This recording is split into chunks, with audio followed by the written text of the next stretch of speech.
I never thought I'd be telling this story, not to anyone. Hell, not even to myself most days. But here I am, 68 years old, sitting in this tin can of a trailer at 2 in the morning, and I can't sleep again.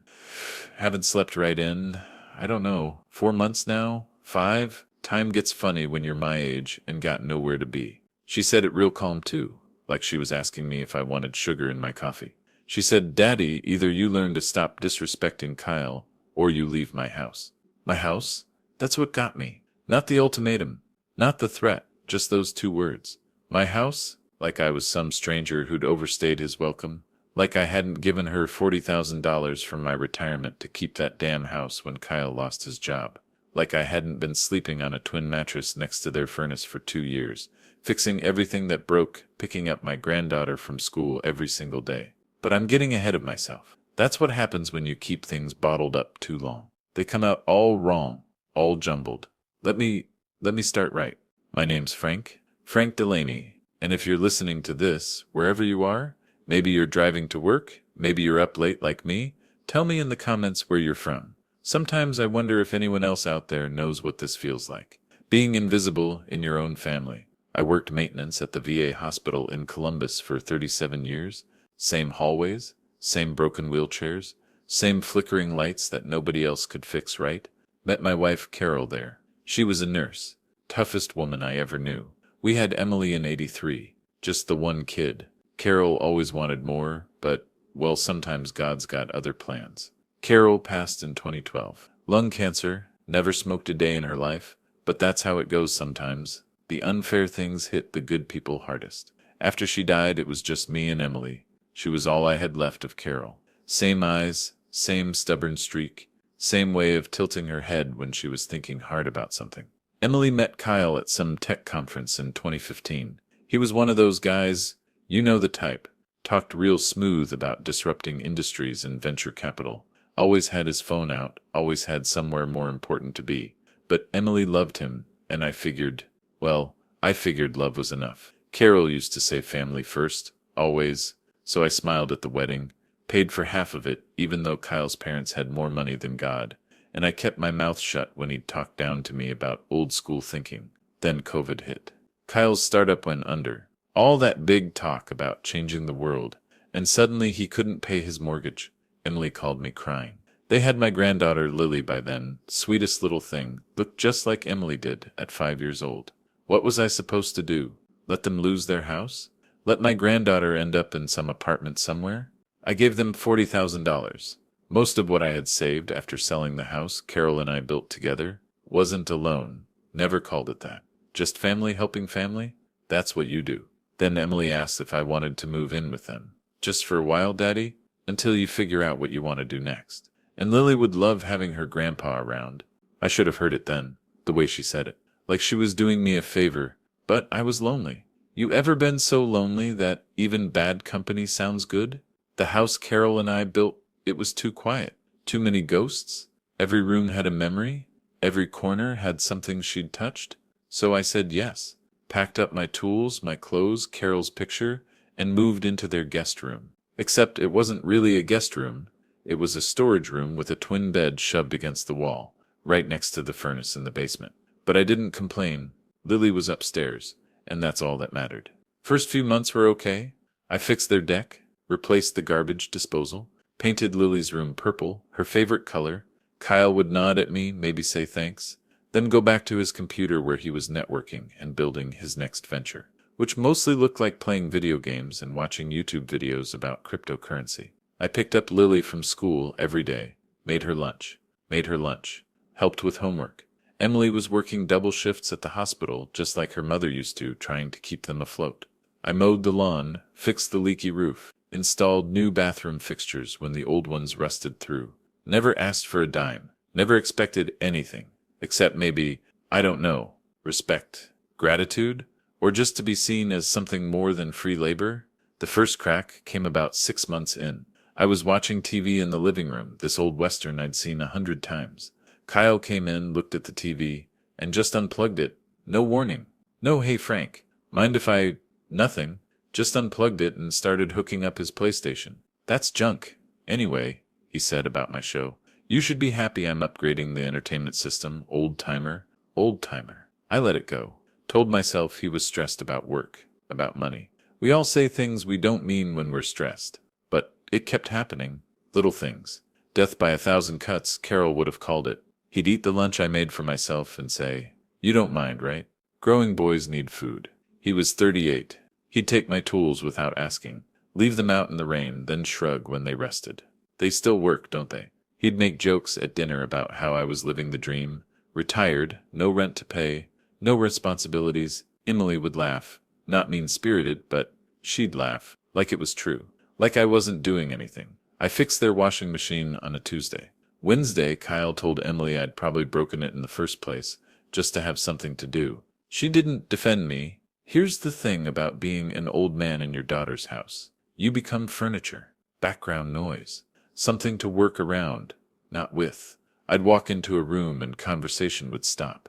Not because they were talking about me, because I wasn't worth including. Kyle started calling me the tenant when talking to his friends on the phone.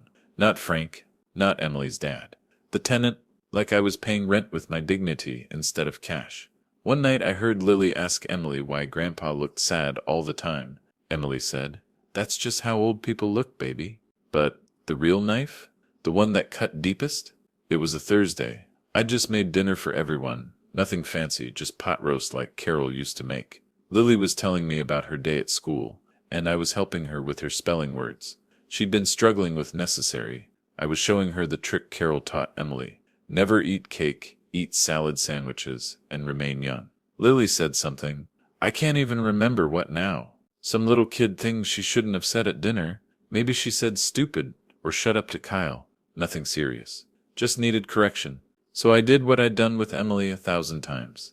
What any grandparent would do. I said, "Hey now, we don't talk like that at the dinner table." Emily's fork stopped halfway to her mouth. "Dad," she said, and her voice had this edge to it. "You're not the parent here." The room went quiet. Even Kyle stopped scrolling on his phone. I know what you were doing, but she's my daughter. Mine and Kyle's. We'll handle discipline. Kyle, who hadn't looked up from his phone during dinner in 2 years, who didn't know what grade Lily was in, who called her kiddo because he couldn't remember if she preferred Lily or Lillian. That's when I knew. I wasn't Grandpa. I was the help. But I still stayed. Where else was I going to go? I'm 68 years old with a bad hip and a broken heart. My daughter's house, Emily's house, was all I had. Then came the morning that broke it all open. Kyle had been between opportunities for 18 months by then. But suddenly he was talking about some new business idea. Something about drop shipping or affiliate marketing.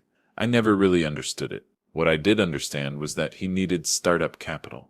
They were in the kitchen. Didn't know I was in the hallway. The baby monitor in my hand. I'd been fixing the battery compartment for Lily's room. Kyle said, "Look, he's old. How many years does he realistically have left? 5, 10, if we're unlucky." Emily didn't say anything. "He's just staying here till he dies," Kyle continued. "We can manage the guilt if it means we get the house down the line. Hell, he's probably got life insurance too. Your mom must have left something." Kyle, "What? I'm just being practical. He's living here free. It's not free. He helps with... Oh, come on, he picks up Lily sometimes and pretends to fix things. We could hire a teenager to do what he does. At least then we wouldn't have to smell old man smell in the basement." I waited. Held my breath. Waited for Emily to defend me. To say something. Anything. She said, "Let's not talk about this now." Not, "How dare you? Not that's my father. Just let's not talk about this now." I set the baby monitor down on the hallway table, real quiet, and went back to my room. Sat on that twin bed for 3 hours. Just sat there looking at Carol's picture. "What do I do, honey?" I asked her. "What would you do?" But I knew what she'd say. Carol never let anybody make her feel small. Not once in 40 years. The next morning was when it all came apart. Kyle was on the couch, noon on a Wednesday, playing some game on his phone. Emily was at work. I'd just dropped Lily at school and come back to find the kitchen a mess. His breakfast dishes everywhere, food still on the counter, coffee spilled and not cleaned up. I didn't say anything, just started cleaning. But I guess I was making too much noise. "Jesus, Frank, could you keep it down?" Kyle said from the couch. "Some of us are trying to work." Work. Playing Candy Crush was work now. Maybe if you cleaned up after yourself, I wouldn't have to make noise. He paused his game, turned around real slow. What did you say? I said maybe. I heard what you said. He stood up. You got a problem with how I live in my own house? It's not about that. It's about respect. Respect? He laughed. Actually laughed. You want to talk about respect?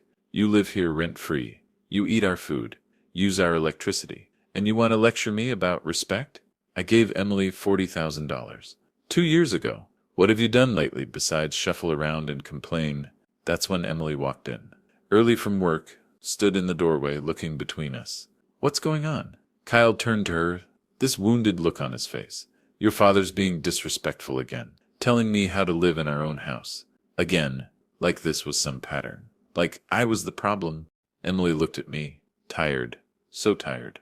But not the kind of tired from work. The kind of tired you get when you've already chosen sides but don't want to admit it. Dad, I just asked him to clean up his dishes, Em. It's not about the dishes, Kyle said. It's about the attitude, the constant judgment. I'm trying to rebuild my career, and all I get from him is negativity. Rebuild his career, right? Emily rubbed her temples. Then she said it. Those words I can't unhear. Daddy, either you learn to stop disrespecting Kyle, or you leave my house. The words hung there like smoke. Kyle had this little smirk, just a tiny one. The kind that says, I won. I looked at my daughter, really looked at her. When did she become this person? When did the little girl who used to fall asleep on my shoulder watching cartoons become someone who could say those words to me? Is that what you really want? I asked. I want peace in my home, she said. I want to come back from work without walking into conflict. Kyle is my husband. This is our house. If you can't respect that, she didn't finish? Didn't need to? I smiled. Don't know why. Maybe because crying would have hurt worse. Maybe because some part of me was relieved. Finally, the truth was out in the open. Okay, I said. Okay. I walked downstairs, got my suitcase, the same one I'd brought 2 years ago, started packing, slow, methodical, socks in the corner, shirts folded the way Carol taught me, my pills in the side pocket, Carol's picture wrapped in a towel so the frame wouldn't break. I could hear them upstairs. Kyle saying something about how I was being dramatic, Emily saying nothing. Took me an hour to pack everything I owned. Funny how small your life gets when you're old. Couple changes of clothes, some pills, pictures, my father's watch, the navy ring I got in '73. I left the ring in the garage, in that drawer Lily always played in. Maybe she'd find it someday. Maybe she'd ask about it. Maybe someone would tell her about her grandpa. I wrote her a letter. Nothing long. Just that I loved her. That she should be good for her parents. That grandma would have loved her so much. Left it under the ring. Then I walked upstairs with my suitcase. They were in the living room. Kyle back on his phone. Emily pretending to read a magazine. I'm going, I said. Emily looked up. Where? Don't know yet. Dad, don't be like this. You don't have to leave. Just apologize to Kyle and we can move past this. Apologize? To Kyle? No, I said. I don't think I will. Kyle snorted. Didn't even look up. I walked to the door. Hand on the knob. Waited. I don't know what for. Maybe for Emily to stop me. To say she was wrong. To remember who I was. Who I'd been to her all these years. She said, if you leave now, don't expect us to come running after you. I won't, I said. And I left. The first night I stayed in a motel off Route 71. $59 for a room that smelled like cigarettes and regret. I sat on the bed and watched my phone. Nothing. Second night, same motel. The clerk recognized me, asked if everything was all right.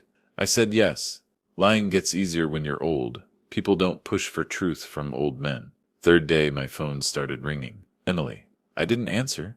She called again and again. 6 times that day. Then the text started. Dad, where are you? This is ridiculous. Come home. Lily's asking for you. Stop being stubborn. Kyle says you can come back if you apologize. Kyle says. Always Kyle says. Day 4. I found this trailer. Rent to own in a park 40 miles from Emily's house. Close enough to hurt. Far enough to heal. $600 a month. Small but clean. Quiet neighbors. Nobody asking questions. The calls kept coming. 7 on day 5. 12 on day 6. Day 7, I woke up to 22 missed calls. 22. Something was wrong. Had to be. Emily never called that much unless... I almost called back, finger hovering over her name. But then I saw the text that came with call number 23. Dad, I need you to watch Lily this weekend. Kyle and I are going to Chicago for his networking event. This is important for his career. Please stop being selfish. Selfish. That's what I was now, selfish. I turned my phone off. Didn't turn it back on for 3 days. When I did, there were 47 missed calls. Texts getting angrier. Voicemails I didn't listen to. Then one that made me stop. From Lily must have snuck Emily's phone. Grandpa? Where are you? Mommy says you don't love us anymore. But that's not true, right? Please come back. I promise I'll be good. I threw up. Actually threw up. Right there in my little trailer bathroom. 68 years old, crying and puking like a baby because my granddaughter thinks I don't love her. But I still didn't go back. You know what the funny thing is? The thing that hurts most? It's not the ultimatum, not the disrespect, not even losing my daughter. It's that they never said thank you. 2 years. 2 years of cooking, cleaning, fixing, driving, helping, giving everything I had left. And not one genuine thank you. Oh, Emily would say it sometimes. Quick, automatic. The way you thank a waiter or a cashier, but never like she meant it, never like she saw what it cost me. I gave them $40,000, sold the house I built with my own hands, slept next to a furnace on a bed meant for a child, and they acted like I owed them more. A month after I left, Emily sent another text. Picture attached. It was Lily's Father's Day card from school, handmade, construction paper and glitter. To the best dad in the world, love, Lily. Addressed to Kyle. That's when I knew I'd lost them both. 3 months now. I still check my phone sometimes. The calls have stopped. Emily posted on Facebook about how family disappointments make you stronger, and how Kyle is such an amazing father figure. Mutual friends ask me what happened. I don't tell them. What would I say? That I loved too much? That I gave too much? That I stayed too long? I work part-time now at a hardware store. Nothing much, just something to fill the days. The manager's a good kid, reminds me of myself, at that age. Actually says thank you when I stay late. Actually means it. But nights are hard. That's when the ghosts come. Carol asking why I let Emily turn out this way.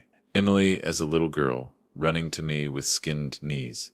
Lily asking why Grandpa went away. I keep that voicemail. The one from 4 months ago that I never deleted. Lily whispering from a closet, while Kyle and Emily fought upstairs. Grandpa, can you come get me? I didn't. I should have. But I didn't, because I was trying to keep the peace, trying to respect their rules, trying to be the good father, the good grandfather, who didn't make waves. Now I live in a trailer, and my granddaughter thinks I abandoned her. Some nights I drive past their house. Don't stop. Just drive by. The lawn's getting tall. The deck I fixed is starting to sag again. Kyle's car is always in the driveway. Emily's is gone more and more. I wonder if she ever thinks about that ultimatum. If she ever regrets it. If she ever tells Lily the truth about where Grandpa went. Probably not. You know what Carol would say? She'd say, I did the right thing. That a man's got to have dignity, even if it costs him everything else. But Carol never had to choose between dignity and her daughter. Never had to walk away from her grandbaby. I'm not mad anymore. That's the truth. I'm just empty, like someone took all the important parts of me and left just the shell. I wake up, go to work, come home, eat dinner alone, and go to bed. Repeat, repeat, repeat. Is this living? Or just waiting to die? Last week I saw them at Walmart, all 3 of them. Lily's gotten taller, Emily's gotten thinner. Kyle was on his phone, of course. Lily saw me first. Her whole face lit up. Emily grabbed her hand, pulled her away.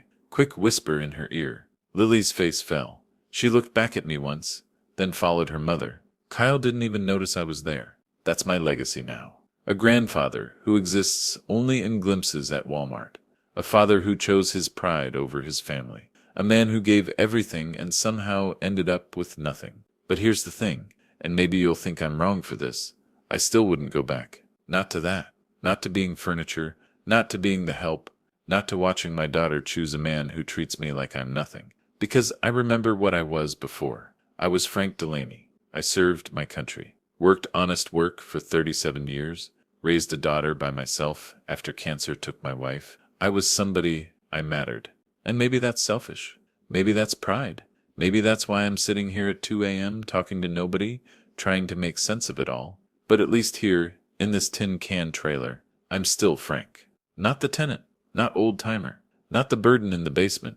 Just Frank. Sometimes that's all you got left. Your name and the knowledge that you finally said enough. Even if it cost you everything. Even if it left you with nothing but the sound of your own voice in an empty room, wondering if anybody out there understands what it's like to love people who only love what you can do for them. The phone buzzes sometimes, usually spam, but every now and then it's a number I recognize. Emily, I don't answer. Don't even listen to the voicemails anymore. What would be the point? She made her choice. I made mine. We're all living with them now. The last voicemail I did listen to was 2 weeks ago. Emily crying. Something about Kyle leaving. Something about needing help. Something about being sorry. But sorry doesn't fix 2 years of being invisible. Sorry doesn't give me back the time I spent believing I was building something with my family. Sorry doesn't make my granddaughter understand why Grandpa had to go. I deleted it. Tomorrow I'll wake up, make coffee in my little trailer kitchen, go to work at the hardware store, come home, watch the news, go to bed. It's not much of a life, but it's mine, and nobody can take it from me with an ultimatum. Nobody can make me feel like nothing in my own home. Because this trailer, these 4 walls, this creaky bed and outdated TV, this is mine. I pay for it. I maintain it. I exist in it as Frank Delaney, not as somebody's burden. That's worth something. Has to be. God, I hope it is. Because if it's not, if I gave up my daughter and granddaughter for nothing, then what kind of man does that make me? I know what Carol would say. She'd say I'm still the man she married, still the man who stood up for himself when it mattered. But Carol's been gone 12 years, and I'm starting to forget the sound of her voice. Just like Lily will forget mine. That's the real tragedy, isn't it? Not the leaving, not the ultimatum, not even the betrayal. It's the forgetting. The slow fade of memory until Grandpa becomes just a story nobody tells anymore. But you know what? I'm still here, still breathing, still remembering, and maybe that's enough. Maybe that has to be enough. If you like this story, please like this video, subscribe to the channel, and share your impressions of this story in the comments. To listen to the next story, click on the box on the left. Thank you for watching.